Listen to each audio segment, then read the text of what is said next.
New Orleans. Seductive, magical, mysterious, and haunted. There's no place on the North American continent that possesses such a vast array of ghost tales as does New Orleans. The Haunted History Tour takes its participants to sites and properties in the French Quarter connected with actual documented hauntings. Places that have been researched by paranormal investigators, psychics, mediums. The stories that we tell you are true. For the true history of New Orleans is far stranger than anything fictional writers could ever create. So come join us for our journey into darkness.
Is famous for many things.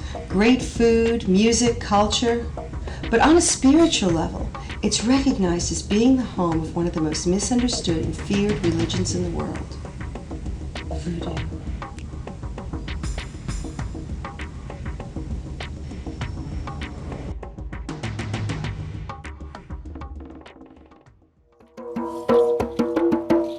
Originating in the Dahomey region of West Africa, Voodoo was brought to New Orleans by Haitian immigrants in the late 1700s. It spawned fear and superstition among the Catholic French settlers, who had little understanding of this strange religion.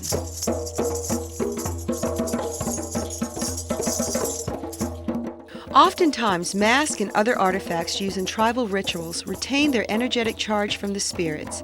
It is not uncommon for these sacred objects to sometimes move about on their own. Masks will spin or vibrate on their hooks. Other objects have been known to actually move across a room.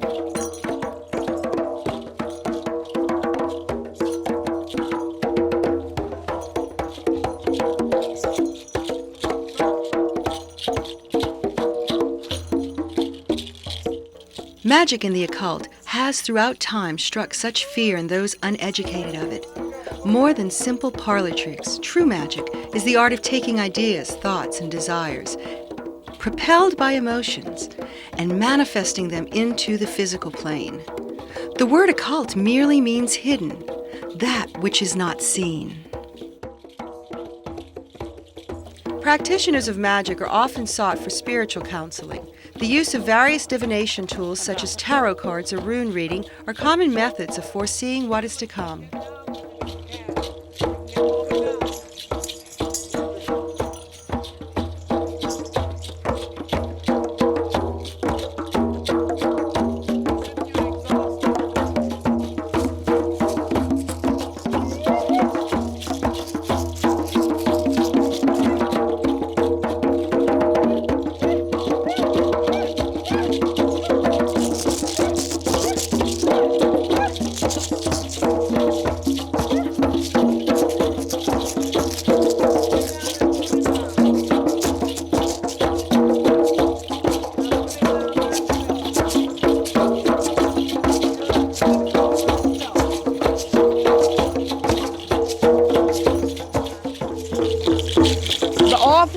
been made.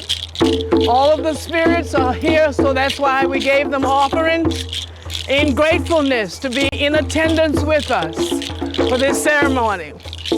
And now we're calling in life force, Damballa. And the movement for Damballa is around the belly.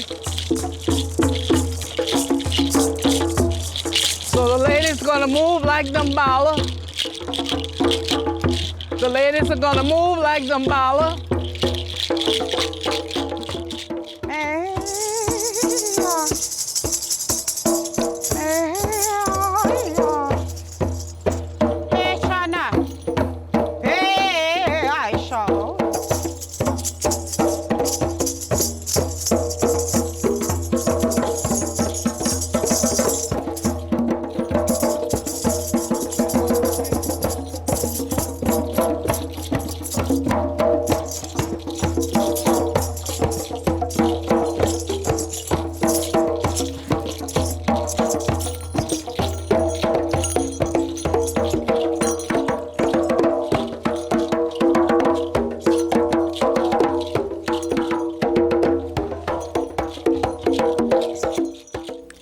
The use of symbols is common in Voodoo, through carvings, masks, even art in the form of sequin flags represent the divine energies of the universe. Voodoo is also connected with the spirit world.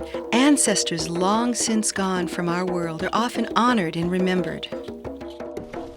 The cross itself is there because you know why it's there. Right.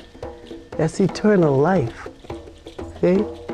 Life is eternal. It never stops. That's why I say those are symbols of the burial of the ancestors. They're not really buried. They are living eternally. There's only one life. See? There's life here, and when we go on, there's still the same life, maybe in a different form or a different measure, but it's still the same life. That life that was breathed, let's put it that way, I'm getting poetic now, the life that was breathed from the divine presence, you see? Eternal life tells of the male aspect of life and the female aspect of life. And it's basically what I say all of the time, sex. It's like the most sacred form of meditation. That's the sexual, that's right.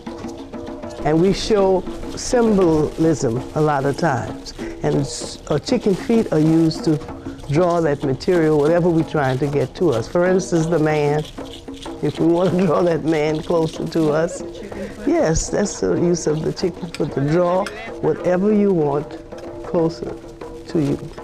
There's only one real, and that's the divine presence. So everything we use is a symbol to help us understand what we're doing. So it's all right to use symbols. The first Voodoo rituals were held by Sanite Dede, just blocks from the St. Louis church where the cathedral sits today. The Catholic Church banned Voodoo from being practiced inside the city limits until many years later, when a young hairdresser, Marie Laveau, began to combine Voodoo and Catholicism. In spite of the fear and superstition that gripped this Catholic colony, many a good Catholic would go to the local pharmacy and purchase Voodoo remedies and spells discreetly by numbers on each bottle. This mysterious religion is continued to be practiced by many New Orleanians today. Marie Laveau is buried at St. Louis Cemetery No. 1, where thousands flock to pay homage and leave offerings. Today's Voodoo has evolved into a more metaphysical belief system than what was originally brought here by Sanite Dede, the first Voodoo queen. For most of us once deceased, we pass peacefully on to the next realm. But for those who died violently or abruptly, without warning, embodied with strong emotions, the transition isn't always quite so simple. These tortured souls often remain earthbound. They become ghosts. New Orleans' volatile history gave way for it to become the most haunted city in the United States. Harsh living conditions, massive deadly epidemics, and natural disasters combined to cause thousands upon thousands to die in a considerably small area over an extended period of time. Many of these deaths involved children, as in the case of the Bourbon Orleans Hotel. Once a convent and an orphanage, it is now home to at least 17 ghosts, most of which are young children. Hotel guests have reported seeing the ghost of a nun who continues to watch over the children. She has been seen in the stairwells and balconies of the Bourbon Orleans. One employee reported that while on a break, he stopped for a cigarette in the stairwell. He was abruptly pushed in the back by what he believed to be the ghost of that nun. The sounds of children running and playing in the halls and stairwells of the hotel can be heard mainly on the 5th floor. Guests have reported seeing a little girl on the 5th floor with a doll vanishing into a wall. Many guests have reported water being turned on and off mysteriously on its own. The sounds of children's laughter echoes throughout the hotel, a gentle reminder of those who have long since passed on. Other ghosts who haunt the Bourbon Orleans are those of a young couple separated by war and death. It is said that she waits for him in the ballroom of the hotel. Occasionally, they'll find each other. Their reunited spirits have been seen dancing in the ballroom very late at night. The bottom of the cup tea room on Royal Street is the home of the city's most beloved as well as the most active ghost, Julie. Young Julie's curse was not an early childhood death. Hers was a social stigma, a fate cast on her by her heritage. She loved a man who could give her everything except the one thing she desired most, to be his wife. Julie had everything that any woman could possibly ever want. The finest clothing and jewelry from Paris, servants to wait on her hand and foot, to draw her bath and prepare her meals. Yet Julie remained discontent. For years she begged and pleaded with him to defy the laws which forbid him to marry a woman of color. In an attempt to soothe her woes, he offered to her an ultimatum, one he believed she would defy. She was to spend the coldest night in December up on the roof with not one stitch of clothing on, to prove herself worthy of his name. Never believing that she would follow through with this, he was horrified the next morning to find her lifeless, frozen body up on the roof, having died waiting to be a bride.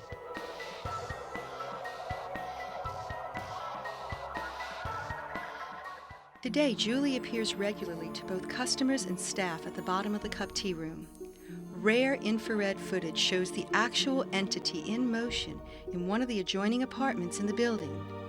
During one investigation, a curtain moved gently in a window every time her name was called out. Her tortured soul remains lost in time, over a love long lost. Harsh times in colonial New Orleans produce brutal yet brave men. Men who lived by a code of honor nonetheless. When honor was in question, the score would be settled in a duel of swords. To this day, the garden behind the St. Louis Cathedral echoes the sound of metal hitting metal for the sake of honor. A bolder breed of colonial day men called pirates can still be heard throughout Pirates Alley, bartering for their goods. Occasionally, the sound of a shot fired pierces the empty night. Perhaps the sound of a deal gone wrong. It was about 3.5 years ago. I'm coming home after a tour, and I'm cutting through Pirates Alley, attempting to catch my ferry boat to the other side of the river. Well, when out of the adjoining alley comes a man. Looks like he's got something held up over his head, stick, club. But he runs right in front of me and heads back the other direction. When he does this, he passes between me and the cathedral. Now, when you're at that vantage point from the cafe on the corner, you look back, the light that illuminates the back of that church is plain to see. It's coming over the foliage, through the bars, and that's when I realized it was coming through what was an opaque apparition. Now, the physical apparition disappeared about 3/4 of the way up the alley. But after I cannot see it, I can still hear his feet hitting the slates in the alley for just a few seconds after.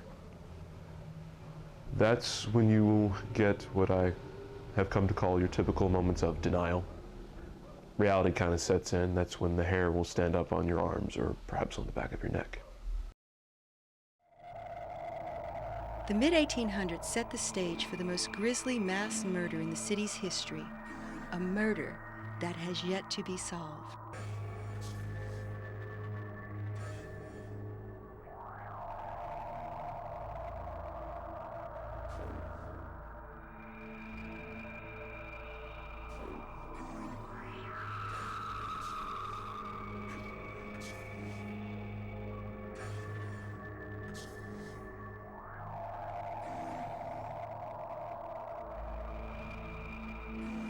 Prince Suleyman from the royal Turkish family had just months before mysteriously appeared in New Orleans with his rather large entourage.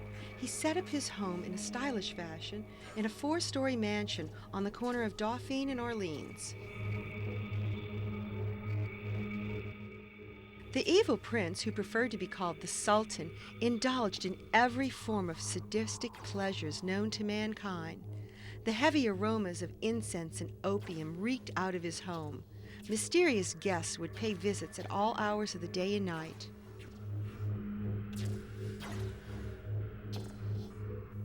He became notorious for kidnapping not only women but young boys and torturing them into his harem.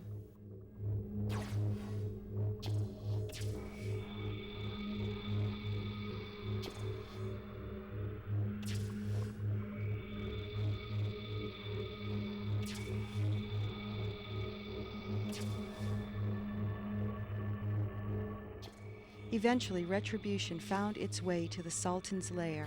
The evil Prince Suleyman was not really a sultan, but the brother of a sultan. He had apparently stolen some of his brother's fortune, perhaps even his brother's harem and wives. Unknown assassins, no doubt sent from the real sultan, infiltrated the home and poisoned the prince.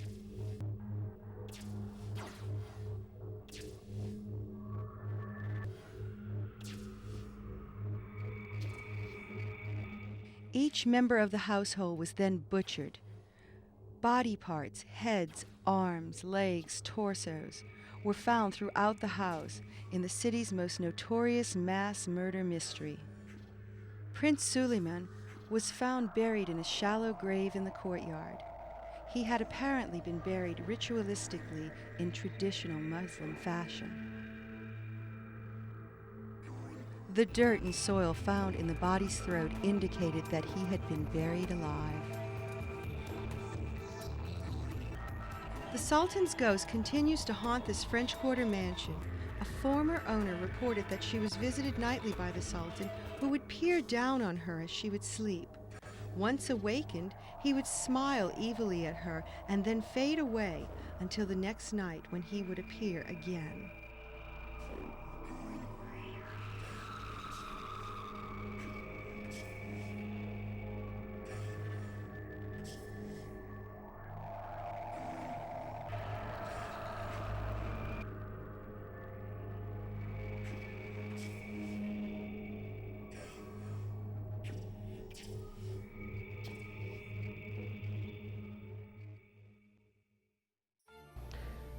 During the shoots, we encountered what you could call paranormal activity. I myself experienced quite a few strange things to happen, and normally I would be very, very skeptical. However, these things, I would say, profoundly changed my beliefs. For instance, during a few of the shoots, lights would fall randomly and break. During the Julie segment shoot, the camera mysteriously cut off by itself a number of times, as did the electricity once we tried to reenact the Julie swing scene. And everyone figured that the swing itself was very dear to Julie, and Not only was it my production company that encountered problems, but it was also various other production companies in the past that have tried to reenact the story.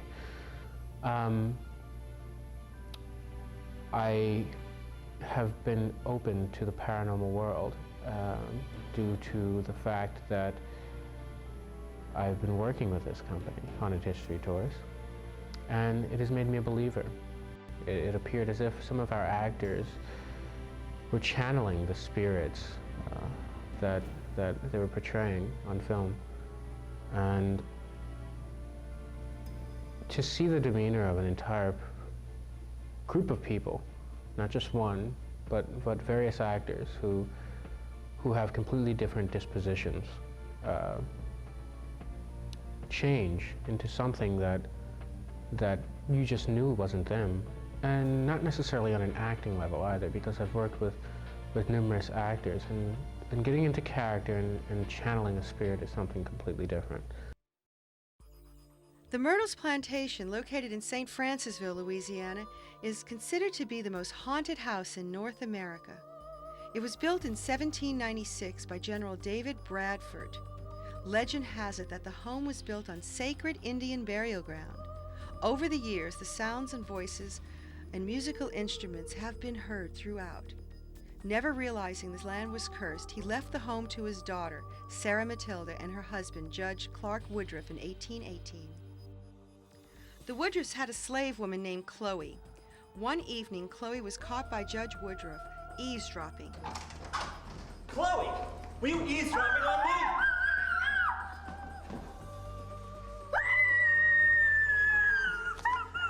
In an effort to punish her, he cut off one of her ears. From that time on, Chloe wore a tignon tied tightly around her head to hide the disfigurement. Chloe secretly vowed revenge. Several months later, the family asked her to make a birthday cake for their oldest daughter's birthday.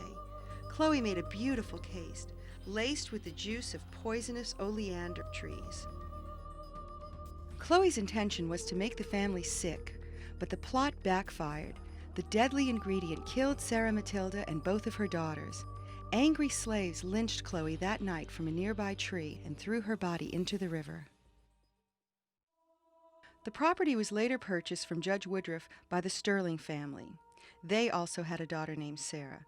Sarah eventually inherited the home from her parents, and she married an attorney, William Winter, and had 2 sons and a daughter, whom were raised at the Myrtles Plantation. Like many children in the 1800s, the little girl became ill with yellow fever.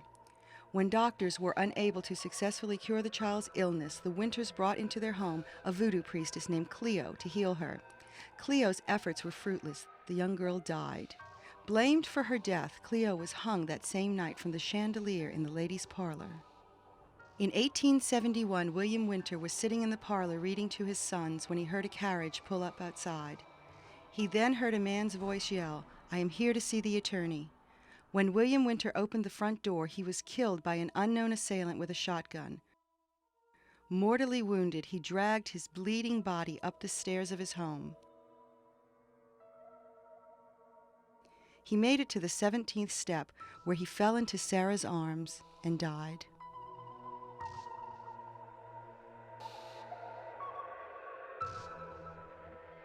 The ghosts of Chloe and the children have been seen and heard all through the plantation, inside the house, and throughout the grounds as well. During our stay at the Myrtles, we experienced some of the most intense paranormal events. As we attempted to sleep in preparation for a long evening of investigations, we heard voices whispering, doors slamming, and the sound of footsteps coming up the stairs. Guests have often reported being awakened in the middle of the night by children's laughter and the sensation of children jumping and crawling on the bed. Throughout the plantation in the early morning hours, the sounds of children and music playing can be heard. Immediately, the whole atmosphere in the house just felt kind of colder than normal. We heard footsteps. We heard whispering, and this is when we initially got into the home itself. We haven't even started recording or anything, and so we knew something was going to happen. It was going to be a good evening to catch a lot of footage. And that's, basically that's the very first experience that we had was upstairs in our room. And when the door was shut, we heard footsteps up the staircase. Going to check them, no one was there. And later on that evening, as far as about 20 minutes into it, we went downstairs, and that's when we heard the whispering in the hallways. And it wasn't like you can hear any kind of actual word, just kind of like a whispering sound.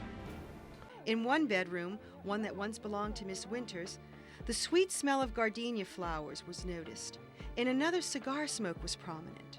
In the main parlor areas, it was significantly colder than the rest of the house. Frost formed on the windows rapidly as we entered the room. Digital audio recorders picked up not only the voices, but a blood-curdling scream of a woman.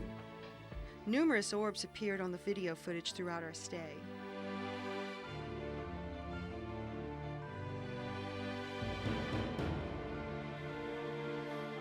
I'm freezing. I'm covered with chills right now. Something's on me right now. Feel around. Just feel like right around me. It's going out of. There's something in here right now. A psychic board was used to communicate with several spirits. One was that of Chloe. We documented the event as one of the most enchanting and wondrous places to visit. It is no coincidence that some of the most haunted places in the United States used to be Indian burial grounds. There's a very simple reason for this. In the first place, you take a people that have lived here in the United States their whole life, and then you move them forcefully to another area. That's traumatic. That creates a tremendous amount of traumatic energy, even before death. So basically, I think the reason that they're so haunted is because they were traumatized in life, traumatized in death, and the little bit of respect that they had was taken away from them after death. And it creates a tremendous amount of very negative energy. I think the best thing they could do is leave them alone. Just leave them alone. The Royal Cafe is located at 700 Royal Street on the corner of Royal and St. Peter Streets. Known as the Labranche House, it was built by Monsieur Labranche in 1835. Like many French gentlemen, Monsieur Labranche kept a mistress, Melissa, in a different section of town. Apparently, this affair had not been hidden very well from Mrs. Labranche. Shortly after her husband's death, Mrs. Labranche invited the young woman over to the house, where it is believed that she drugged her with a cup of tea. Once unconscious, the vengeful woman dragged her rival to the fourth-floor attic and chained her to the wall. When Melissa awakened and found herself chained in the attic, she began to stomp her feet up and down, banging her wooden shoes against the floor. The only thing she accomplished by this, however, was to pound the shoes completely off of her feet. Melissa died from the intense heat and lack of food and water.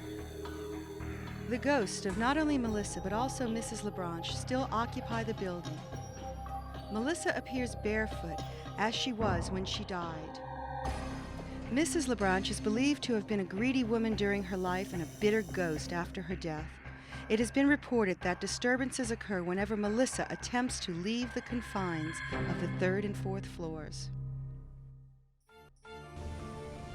The house on the corner of Royal Street and Governor Nichols in the French Quarter is well known as the LaLaurie House, and it's probably considered to be the crown jewel of our ghost tour. It's also considered to be the most, if not one of the most, haunted sites in the entire country. The events that occurred there in the 1800s have spawned legendary hauntings. We have experienced many types of paranormal activity there ourselves, not to mention an overwhelming amount of activity that has occurred on our tours. We've had at least 30 to 40 people at one time or another faint on our tours. Now, you could write that off as, people come to the French Quarter, they enjoy the French Quarter, they like to drink. What's very strange is that every single one of these people has fainted at the same spot. In 1834, a crime occurred that shocked our city beyond belief. A woman by the name of Delphine LaLaurie became a common name in New Orleans' dark history. She and her family lived in the large gray mansion on the corner of Royal and Governor Nichols Streets. They were socialites, best known for their lavish cocktail parties. as well as their extremely well-behaved servants. Madame LaLaurie was preparing for one of her cocktail parties and was being attended to by a 12-year-old servant girl by the name of Leah. Leah was combing the madame's hair and accidentally pulled a tangle. Enraged over the incident, Madame LaLaurie began to beat the child with a bullwhip again and again. Young Leah ran out onto the balcony, climbed up onto the railing, and ultimately fell to her death in the courtyard below. Just a few short months later, on April 10, 1834, a fire broke out in the LaLaurie home, a fire that is believed to have been started by servants. The fire brigade entered through the courtyard and proceeded to put out the fire in the kitchen. The servants brought their attention to a locked room on the 3rd floor.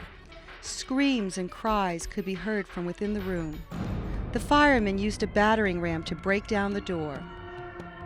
What they found was horrifying. It seems that the LaLauries were doing strange medical experimentations on their slaves. Several of the people looked like they had had their faces disfigured, making them look more like gargoyles than human. Many of the people in the room were maimed and disfigured.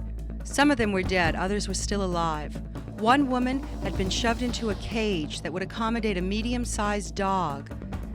It seems her joints had been broken and reset at strange angles, making her look more crab-like.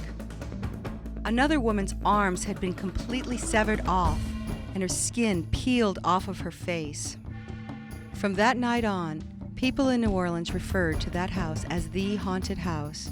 It was said screams and cries could still be heard coming from within the walls. The house remained vacant for 40 years, after which time many families moved into the house, sharing the home. They reported hearing a young girl screaming in the courtyard at night.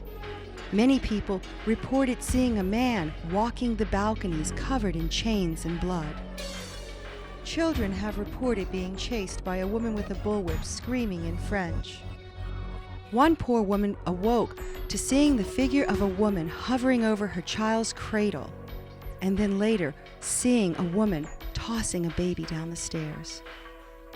In the 1960s, the house was bought by a family who began renovations.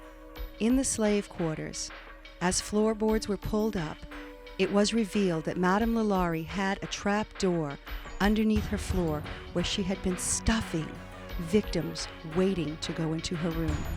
The remains were taken out of the house, but to this day, the house is considered to be the most haunted in the city of New Orleans. But not all spirits are quite so mild-mannered. The lively ambiance of Flaherty's Irish pub hides a dark past that continues to haunt this otherwise friendly atmosphere. Hello there, my name is Daniel Flaherty, owner of Flaherty's Irish Channel pub here in the French Quarter in New Orleans. I'm from Ireland originally, and when we came into this building 11 years ago, we didn't realize it was haunted. In 1803, a woman named Mary Wheaton from Cumberland, New Jersey, married her second husband and acquired the property now known as Flaherty's Irish Pub. The following year, Mary's husband passed away. In October of 1806, she remarried a Frenchman, Joseph Baptien from Montblanc, France. Like many Frenchmen of that era, Monsieur Baptien took part in the French tradition of plaçage, taking on a mistress. Her name was Angelique. Angelique became very demanding of Joseph. One evening in 1810, she threatened to expose the affair to Mary. In a fit of rage, Joseph threw her off the second-floor balcony into the courtyard.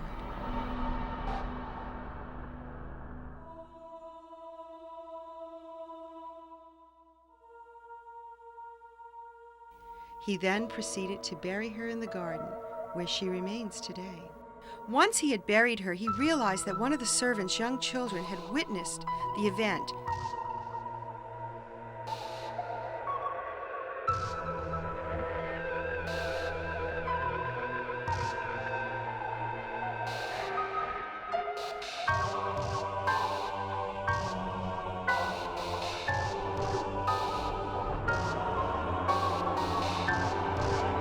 Panic consumed Joseph to the point that he ultimately took his own life, hanging himself from the third floor. In 1818, Mary also passed away, again on the property. All three spirits are believed to continue to reside there today. Angelique has been seen as an apparition, sometimes appearing on the balcony as Danny O'Flaherty sings. On other occasions, she is a whimsical spirit who is felt in the courtyard. Joseph is a malevolent spirit who has been known to attack workers who make their way up to the third-floor storage area.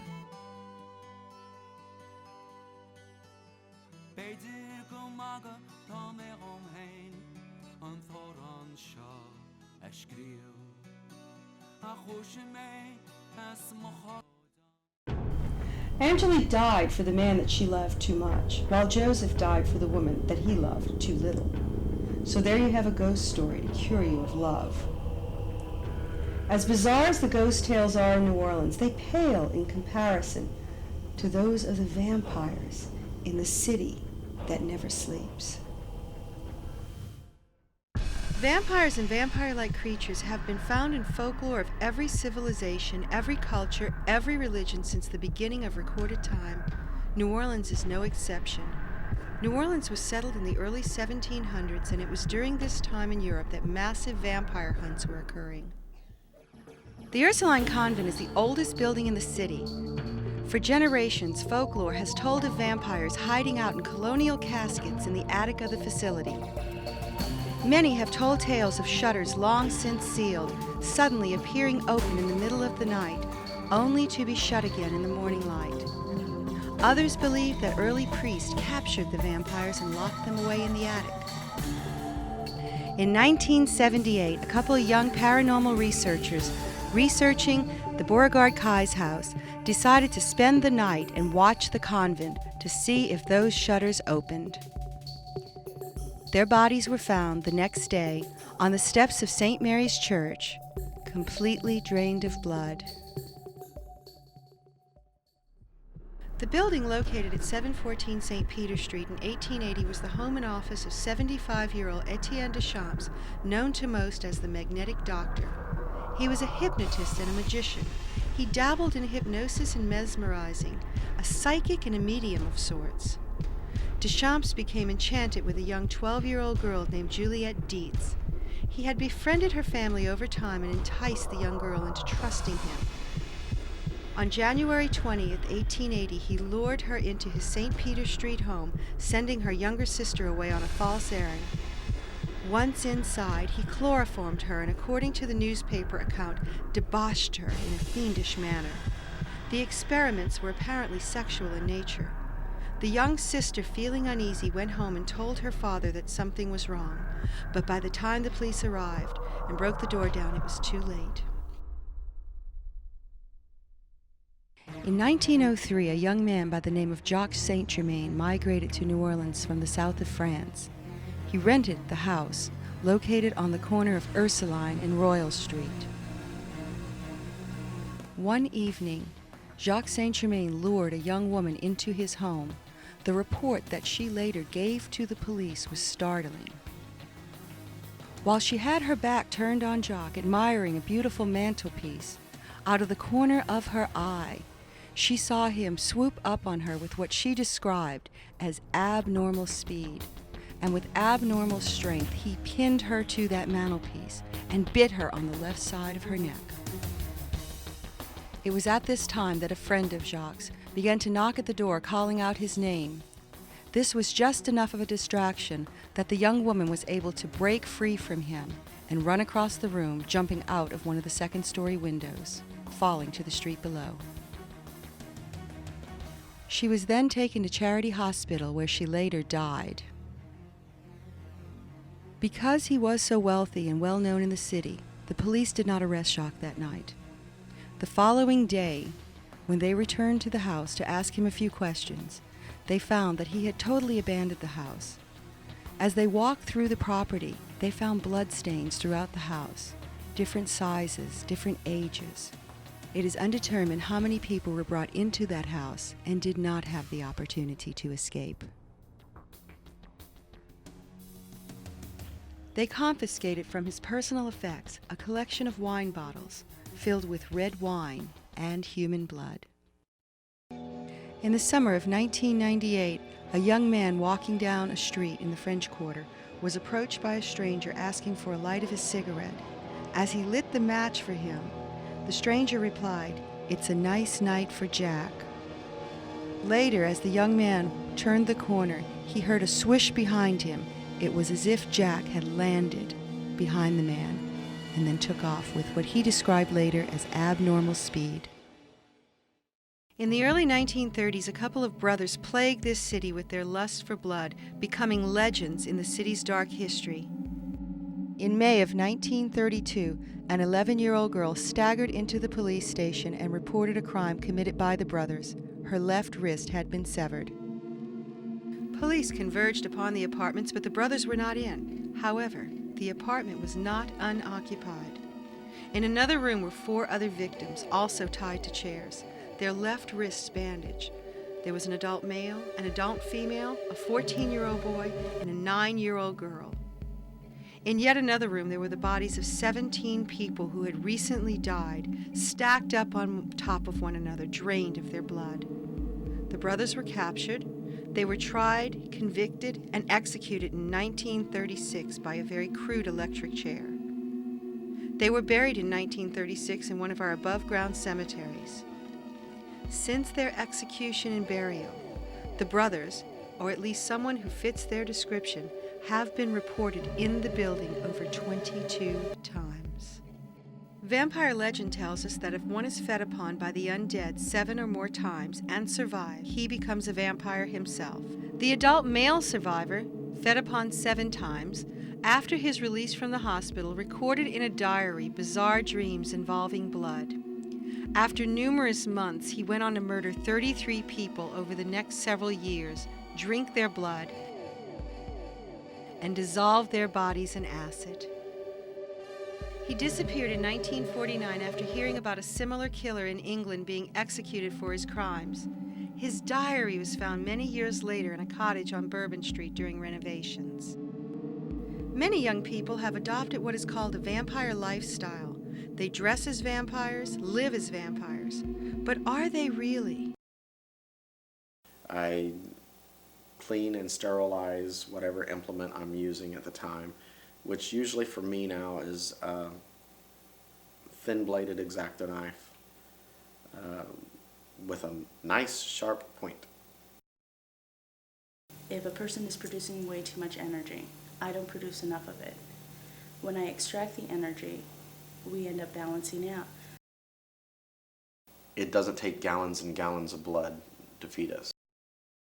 Most of us mix it in a glass of wine, drink it from a shot glass or a spoon. I have a different way of life, and this is what I am. I can't change it. I can't do anything to alter it. We just know that there's something different about us. Things aren't always what they seem. Many real blood drinkers look like regular people. They could be your banker, your child's teacher, or even your next-door neighbor. One can never really be sure.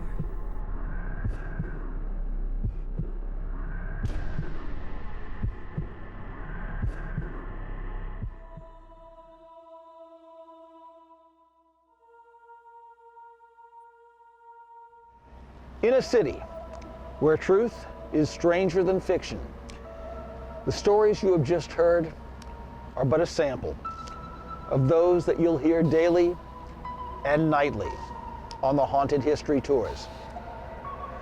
These are the tours that bring you face to face with the spirits, mysteries, and creatures that make New Orleans the most magical as well as the most haunted city in North America.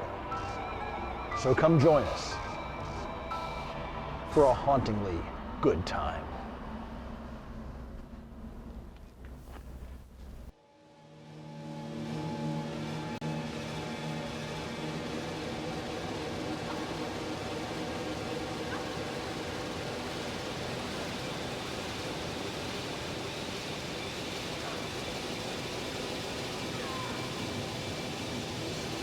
Hey.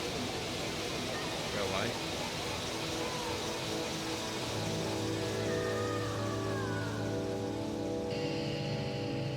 Sure is a nice night for Jack.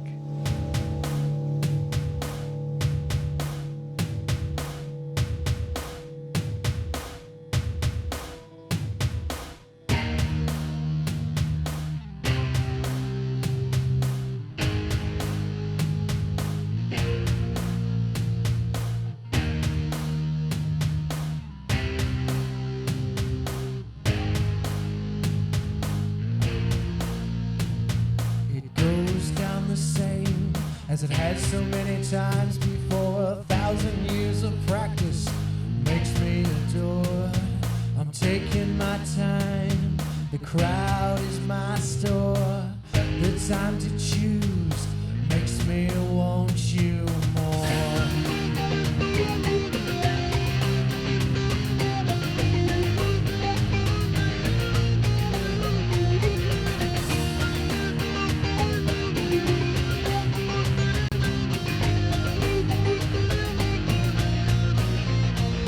I've seen you